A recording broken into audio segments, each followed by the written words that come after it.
பிரபஞ்சத்தின் 2 ரகசியங்களில் ஒன்று அதன் அமானுஷமான கவர்ச்சியான கருந்துளைகள்.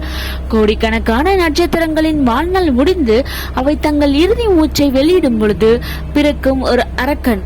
இது வெறும் ஒரு வானியல் நிகழ்வு அல்ல, காலத்தையும் ஒளியையும் விழுங்கும் ஒரு அமானுஷமான சதிகாரன், அடர்ந்த மர்மத்தின் ஆரம்பம். நாம் கண்டறிந்த பிரபஞ்சத்தில் ஒளி கூட தப்ப முடியாத ஒரே இடம் கருந்துளைகள். ஆனால் இது வெறும் ஈர்ப்பு விசையின் கொடூரமான விளையாட்டு மட்டும்தானா? இல்லை. கருந்துளையின் நிகழ்வு எல்லை, அதாவது ஈவன் ஹரிசான் என்ற ஒரு மர்மமான திரை உள்ளது. இந்த திரையை தாண்டி செல்லும் எந்த பொருளும் எந்த தகவலும் மீண்டும் வெளிவர முடியாது. இது பிரபஞ்சத்தின் மிகப்பெரிய ஒரு வழிப்பாதை. உள்ளே என்ன நடக்கிறது?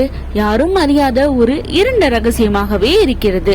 ஒரு த்ரில்லர் கதையில் வரும் வில்லனை போல கருந்துளைகள் காலத்தை கூட தங்கள் கட்டுப்பாட்டில் வைத்துக் கொள்கின்றன. ஒரு விண்வெளி வீரர் கருந்துளையை நெருங்க நெருங்க அவருக்கு நேரம் மெதுவாக செல்வது போல் தோன்றும். ஆனால் வெளியிலிருந்து பார்ப்பவர்களுக்கு அவர் கிட்டத்தட்ட உறைந்து போனது போல் தெரிவார். அதாவது நீங்கள் கருந்துளைக்குள் விழுந்தால் வெளியிலிருந்து பார்க்கும் உங்கள் நண்பர்களுக்கு நீங்கள் விழுந்து கொண்டே இருப்பீர்கள். ஆனால் ஒருபோதும் உள்ளே சென்று சேர மாட்டீர்கள். காரணம், அங்கு நேரம் முடிவில்லாமல் நீள்கிறது. இந்த வீடியோ பத்தி நீங்க நினைக்கிறீங்க அப்படிங்கறத மறக்காம கமெண்ட் செக்ஷன்ல கமெண்ட் பண்ணுங்க. அடுத்த வீடியோல பார்க்கணும்.